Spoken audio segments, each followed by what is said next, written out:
Welcome to Make a Path Presents. I'm Ronnie Hayes, and today let's talk about Preacher, Season 1, Episode 7.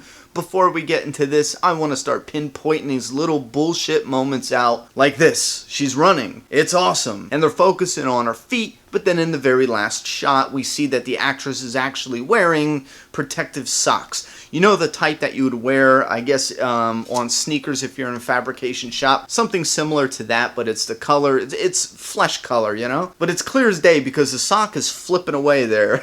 Hollywood's spending millions making these really cheap mistakes. They shouldn't be doing it. Getting into the story, this episode actually got me excited for the end of this season because it seems like a lot of things are coming to a head. And we got a lot of reveals in this episode. I mean, we got the reveal of Eugene. What happened with him? I was thinking maybe it was a car accident. And here it turns out that Eugene shot the girl after she rejected him, and then he shot himself. So that's actually pretty harsh, you know? It's the complete opposite of what we've been seeing from Eugene, this sweet, timid, just a nice kid. He's one of the nicest people on the show, you know what I'm saying? And then we find out this really dark secret of Eugene. But next we get more backstory revelations with Jesse's father, with Jesse and Tulip being friends at such a young age, and she actually was living with them for a period of time, maybe a few weeks, maybe only a few days, I'm not sure. It seemed like it was for a couple months, to be honest. Maybe a few weeks to a couple months. They grew a real tight bond, and then her father shipped her off because her family's no good, or at least that's, you know, basically the simple excuse he gave his son. And then his son, Jesse, prayed that he would get killed.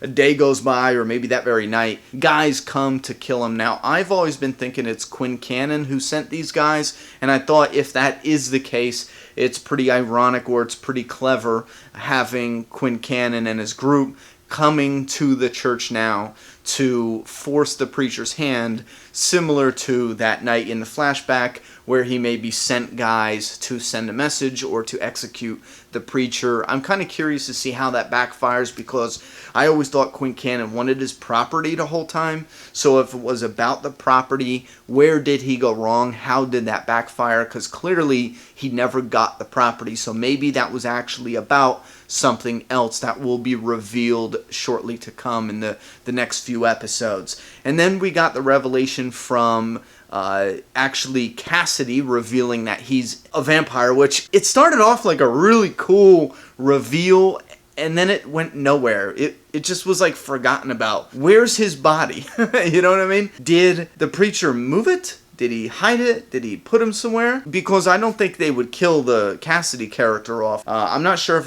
it's a long-running character in the comic, but it just feels like that's a character who has a lot more story to come. So I don't believe he's dead, but what did he do with the body? I don't know. It felt incomplete. I know we'll see the rest coming up in a few episodes here. Maybe even the next episode, but it just felt incomplete, to be honest. And there's something else about digital effects. Now, I'm a practical guy. I love practical effects. And here's the thing. You got the burns, which they did a good job at getting the skin kind of bubbling and blistering and then turning into fire. But there's always something with these digital effects that look like it's just on top of, you know, footage. It's on top of a picture. It always stands out so poorly.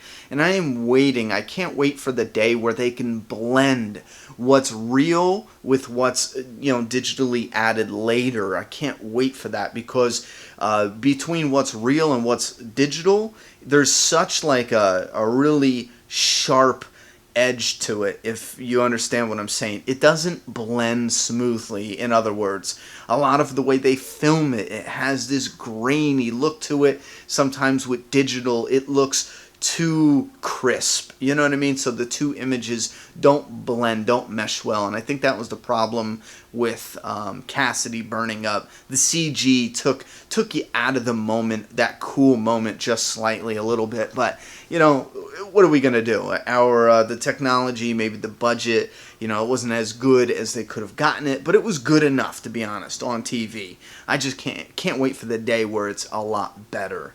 Alright, so here's one thing. It's obvious it's on purpose, but the preacher being a giant dick, I cannot wait for this to turn around.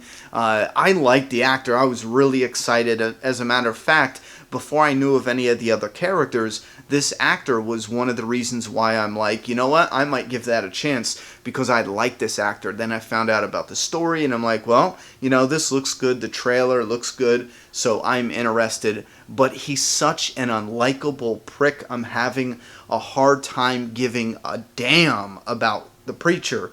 And the preacher is the main character. I mean, for crying out loud, he's the title of the series, and I just don't care about him. I cannot stand this prick.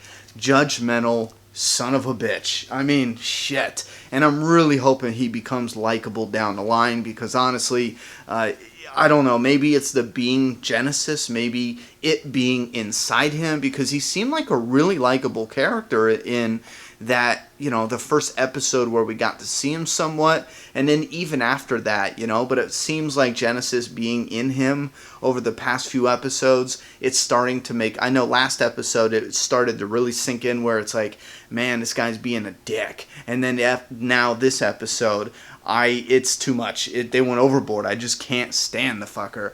And I know some comic book fans are probably like, oh, just wait, he'll redeem himself. That's fine. You know, if they do that, that is cool. I just hope it's this season. As far as the pacing and the story in this episode, it was weird.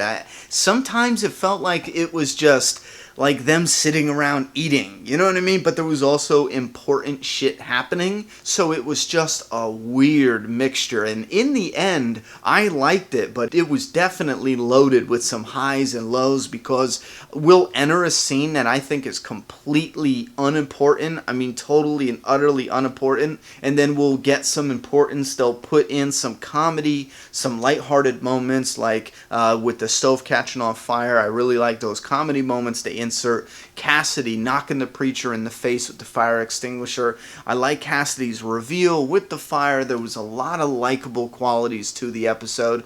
There was some other qualities that were questionable. There were some other things that made you wonder why it was in there, like the intro with her running to get the pants. I mean, we know of her quality of life, so to speak. We know the atmosphere that surrounds Tulip, that she comes from. We understand this. We get, you know, all the people around her neighborhood looking at her. I mean, it goes together well with Jesse's father, first off, giving the excuse that she's an O'Hare, and then we see Jesse being like, what do you know, you're an O'Hare, whatever, yada, yada, yada. You know, it fits with that, and I think it kind of was there for that reason, but it felt overkill. I felt like we get the point already. So, you know, in closing, I think this is still a very interesting show. I do like the actors. I think the actors are very charismatic and they are very fun to watch. The writing, the choreography, the cinematography, the directing, I think they do good with handling this series and presenting it to us. However, I just feel like there is something missing. Maybe I needed to raise the stakes a little more. At this point, I think it's interesting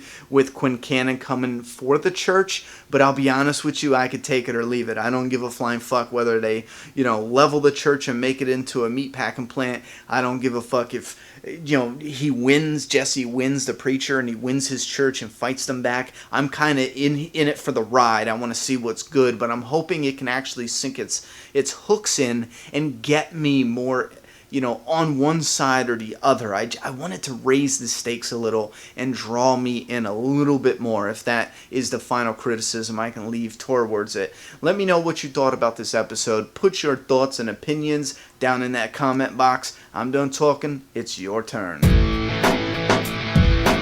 Subscribe now.